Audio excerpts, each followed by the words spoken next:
For those of you who have been following my work over the last couple of months, specifically in our mutual deep dive into European rock and metal music, remember our journey with The Dark Side of the Moon? In specific focus of their covers. I mean, they've done, of course, a good supply of both original numbers and plenty of covers, the last one more extensively on the last release, Metamorphosis, but we took that deep dive together through 12 videos, 11 songs in total. We did a full album run through, and it was a journey that I thought was quite special. A European super group in, I would say, well, a couple variations of metal, but typically in the symphonic and the heavy, really struck a chord with me. And of course, I knew all the artists going in, and I was quickly enamored.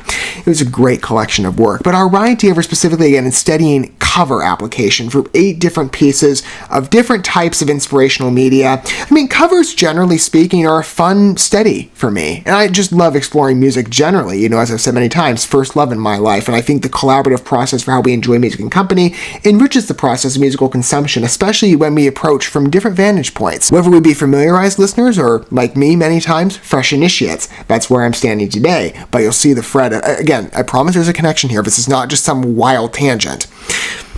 I think again about those covers, right, and studying the different types of voices artists might apply in translation of a number based on an inspirational work. And there's great variation in execution methods on this. Some artists choose to keep pieces strictly in line with that original piece, whereas others might make certain deviant choices. Deviant in a pleasant sense, right? Key changes, genre variations, different vocal application, lyric reshuffling. I've seen different types of mechanisms employed.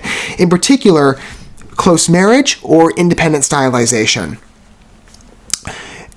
But we're done from a respectable lens, generally. That's been a testament I would apply to any cover we've studied, and we've had plenty of opportunities even beyond The Dark Side of the Moon. I got a whole playlist organized of many artists, even outside of Europe, that have decided to take on that type of expression method within their works. We're going to study another one today, very similar to The Dark Side of the Moon, though to my knowledge, at least in this original album, there aren't any original numbers. This is all... I'm fuzzy on the new one, the new development, but for now, at least on the Rhapsodies in Black, this is a full-on collection of all covers. So, similar journey with a lot of promise going in, some familiarized entrances. Now, initiate encounter with Exit Eden, I'm taking that route with you. Very recent debut and introduction for me, and to some extent similar to other groups I've approached on a seldom basis, right? This is a self-diving journey for me going into the European rock metal foray. I've been a metalhead for many years, but in particular, my adventurism into Europe. That's self-led, with correspondence from my comment sections generally. That's how I oftentimes find new groups with an origination, again, on reference to later study, and I catalog each and every one. I greatly appreciate all of you for giving me such a wealthy supply of names, and it's extensive, and I'm making my way through each one slowly but surely. Exit Eden, to my knowledge, and I might be wrong on this, but I don't think they were a name that appeared. I found this in reference to recent discovery of mine, and what I loved, and I have such fond memories of our exploration together just a couple months ago, Visions of Atlantis, and we explored them in depth, from some rather recent yet older releases to the newer collection. Again, a good supply, and I'll recommend, if you've not heard Visions of Atlantis, Austrian-based symphonic, melodic, and power metal intersection, I highly recommend them. And Clementine Delany, their front lady, has in association to Michele, I forget his last name, it's a dual vocal performance on part of 2 singers. It's an incredible blend, but Clementine Delany has really shined. And you might remember very recently with Clementine Delany, we returned to her work, not through Visions of Atlantis, but I can't wait for the opportunity. That new announcement of, again, where that reinvented Pirates is going. I forget how they termed it, orchestral or symphonic. Oh, I'm looking at that with eager eyes. Anything of Visions of Atlantis, I'm like, yes, I cannot wait for another opportunity. I love engaging with their work. And I love perhaps pitching roots to anybody who's not yet explored half of these groups, right? Maybe some of you, again, are discovering so many talents, and that's a hope of mine, that if you're searching for good music, not to boast, but I'm giving you a good outlet for that, and we're finding maybe mutual paths for enjoyment. Oh, I think we're going to have one today. So much promise for this one. I've been looking forward to this. And I teased it earlier, remember, with Clementine Delany.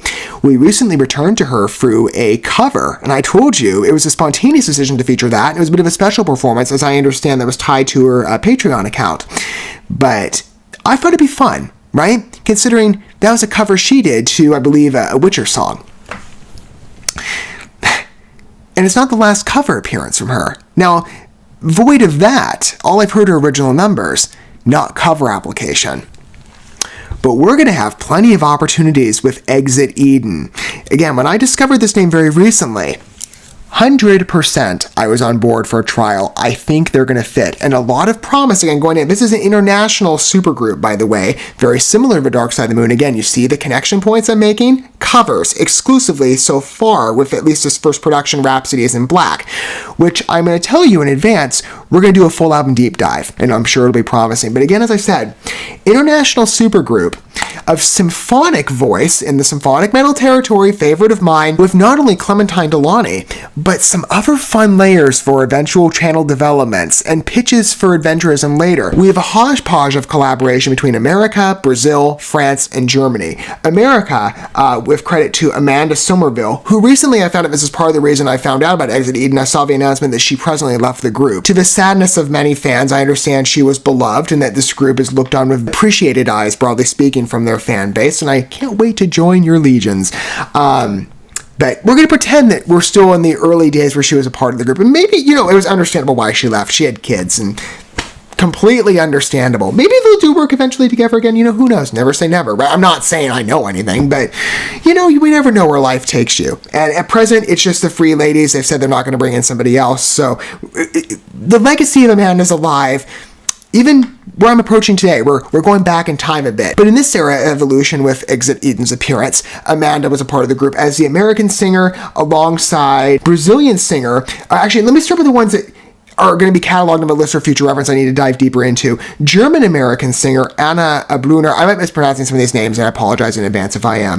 Clementine Delany, France-based, favorite of mine, and Marina Mataraka from Phantom Elite, who I will tell you, as I've organized, and I've referenced this before, with the great number of artists I'm humoring, I have these organized in phases. So currently we're in the midst of phase 2, and it's a long list. I've already planned out which numbers we'll be featuring. So Phantom Elite is an eventuality that Exit Eden will serve as an introduction doorway to considerations of Marina's vocal talents. I'm really curious to hear her. I mean, I did hear again that little skimmed section from that video. I forget, I think the tune was Inner Beast, I think that was called. It's just that little clip, and it sounds great. I can't wait, though, to get a full unsteady with you as we entertain a cover of, with Exit Eden, our first trial with them, with a visualizer to accompany of A Question in Time from, and I'm probably going to mispronounce this name, Depeche Mode. English electronic music where A Question in Time was an 80s debut. We're rolling right back.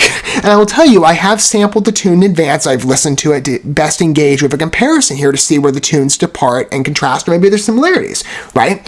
So we can evaluate the cover fairly. And I'll tell you immediately, I haven't done it yet, but I am going to be buying that track. I grew up again in the 2000s with music. That's where a love was fostered earlier on. And though I was raised more so in the contemporary Christian spaces, I can tell you back then, 80s music did interweave. I've noted many tunes, perhaps, that have come on occasion of memory for me back in those earlier foundational years. Specifically, Petra was a favorite of mine that I was listening to in the early 2000s. It still got a lot of airtime. I forget what genre they were particularly attributed to, but that if you never experienced Petra, that is like a fun 80s group. Now, English electronic music. This was a bit of an introduction, but with Depeche Mode, I thought A Question in Time was quite an invigorating tune. Good beat, good rhythm, and I'm especially curious to see how this is adapted in the symphonic metal vein.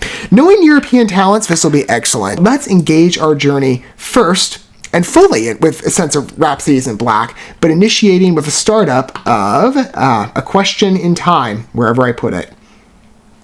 Here we go. First introduction. Let's see how this is. Hang on.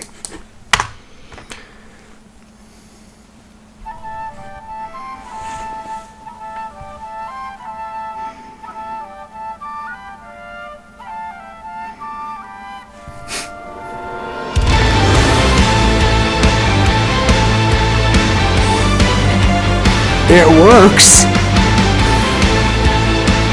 Feels like a metal number. You've embodied that voice well. I've got to get to you first before they do. Not bad vocals. That vibrato is incredible. And I believe that is Amanda.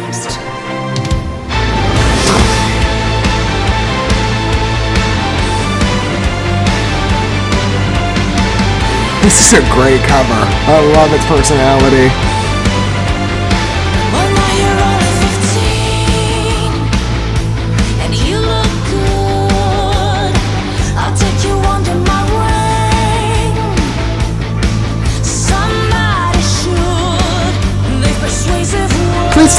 an overlap at some point.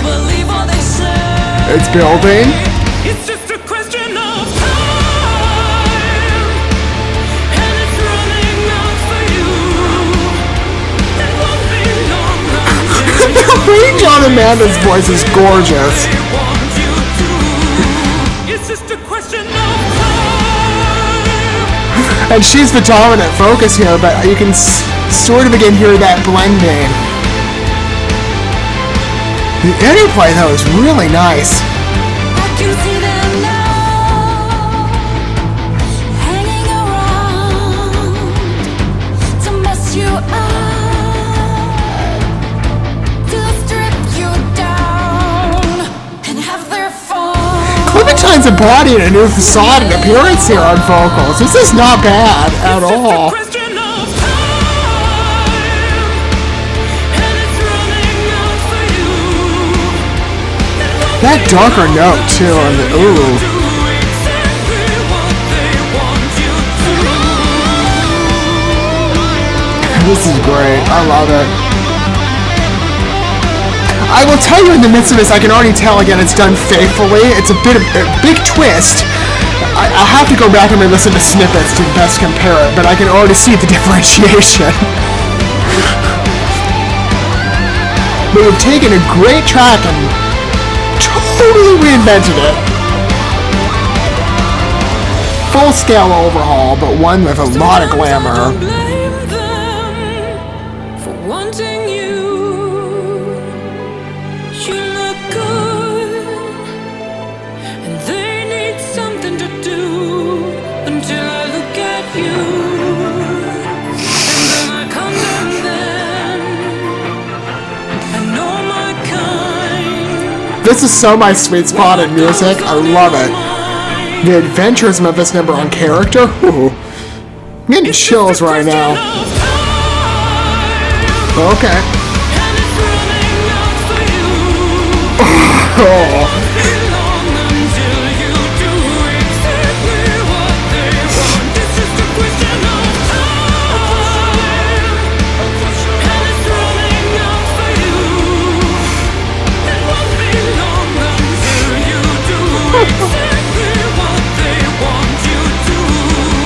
It's just a question of time.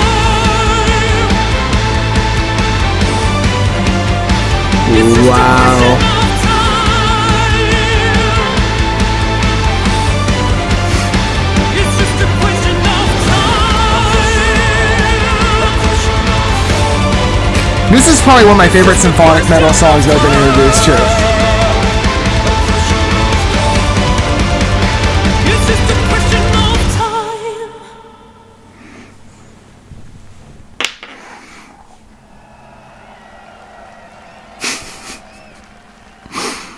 I'm at a loss for words.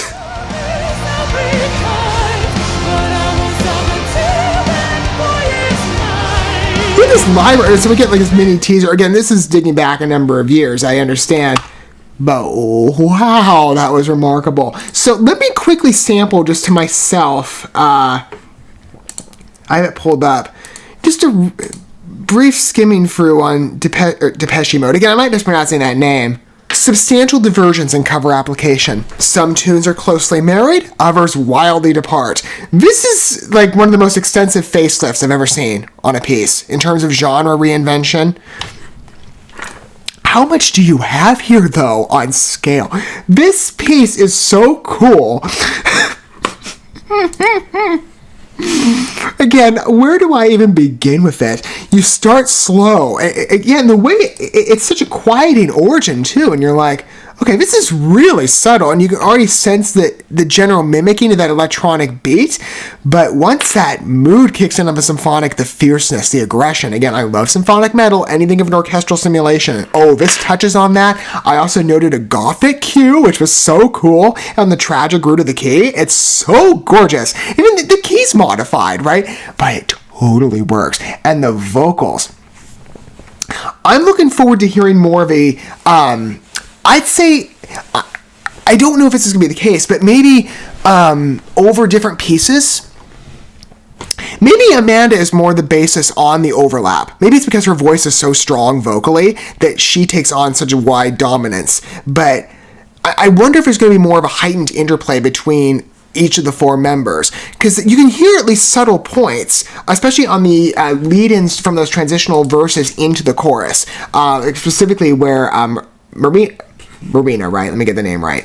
Just to make sure I'm crediting everybody accurately. Yes, when Marina finishes up her role on that verse, and then Clementine also does the second, I think it's the second, or whatever verse it is, that she comes in. You can hear on the trail ends that there is a bit of a duality that comes in part of layered vocals. But Amanda takes on center stage. I can see why people liked her. And she's an American-based singer.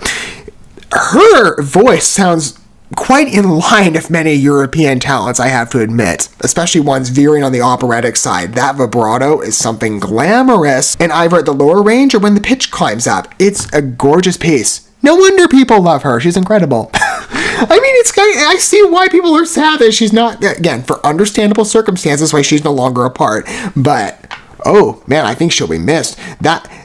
It's fun to be introduced, though. Wow. If you can't tell, I'm still getting over this. It's just such a dramatic shift from the origin number. But again, it's tailored specifically in marriage to it, just switched around to be retrofitted to a symphonic metal nature. And it perfectly works. Again, I was just saying, though, I'm curious to see if in future numbers there's an evening on vocal presence when that intersection comes in. I was especially curious, again, given the different types of vocals we're dealing with here: American, French, Brazilian, and German. Very different styles. And I've humored at this point, maybe not specifically Brazilian, Chilean, I think. I take a broad look at music generally, right? But typically of American origin and now Europe, with some exceptions as well that have been built out, and maybe markets I'll expand into later. Other ones I've gotten a taste for recently. New Zealand is one, and South America through Chile, notably. Or that's why I say I don't think Katarina Nix is Brazilian. I don't think she is. There's a couple groups I'm aware of by name that I might get into covering in the future that I think are of Brazilian. Maybe they're not. Anyway, Katarina Nix, my first taste in, I guess, South American music. She, I believe she's a Chilean-based singer of Chaos Magic and Somber Wind. So the Brazilian here on Marina's voice, I'm really curious to hear more of an intermixing. You can see the development here, though, again, in dominance. Amanda's vocals are the principal performer here in Showcase. They really lead and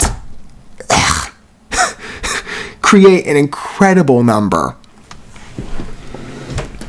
Faithful in spirit, 100%. The legacy of Depeche Mode is still there, just framed wildly in contrast, but wow! Europe never fails to impress, but these supergroups in the cover territory, holy crap, they are amazing. We have another one to add to the list. I loved it. I'm looking forward to more. 10 more numbers off of Rhapsodies in Black. Our first taste is absolutely wonderful. I'd love to hear your thoughts down below on it, right? And how you approach. Longtime fan that advances me. Again, of course, I welcome your company or any other fresh initiate listeners. On your first encounter, maybe that's your first step in the European rock and metal foray. Or again, anything of adjacency, considering we're dealing with an international group here. So a bit different by appearances, though they have the Napalm Records attribution. They always impress. I've looked at a wide catalog of their offerings, this being the newest debut, and unsurprisingly, oh my gosh, it is amazing. Go figure! I'd love to hear about your thoughts, so down below. I'm in love with it. I'm just in this real state of elation right now. Oh, I can't wait to witness more with all of you. I can already tell, just not to aimlessly make predictions without basis. I think there's a foundation to it. I think we're in for something really special with the expansion of Rhapsodies in Black, and some of these covers I'm looking forward to in particular because of the songs, but some of them I didn't know. Some of them I'm learning about the songs in the process of engaging with the works, like I did with A Question in Time, and I love that original number. First listen I gave it in private, I thought was excellent, and the legacy of it, clearly alive in this reinvention. Just with this wild retrofitting. And yet it works. And the promise of what can evolve from here just just on first taste, I'm like, this is incredible. But the ideas of expansion of where we could go with this overlap, I think we're in for something so special with Exit Eden. I 110% cannot wait to dig into this deeper with you. I am looking forward to the experience. I think we're in for something really special. Thank you so much for watching this video. Before you bounce, feel free to drop a like and comment, subscribe to this channel with a ding on the bell, and share this video with your friends. And consider checking out the description here. There you'll find links to my other channels, as well as addresses to my other social media accounts and ways you can help support my work if you feel so inclined. May God bless you, and looking forward to when our paths cross again.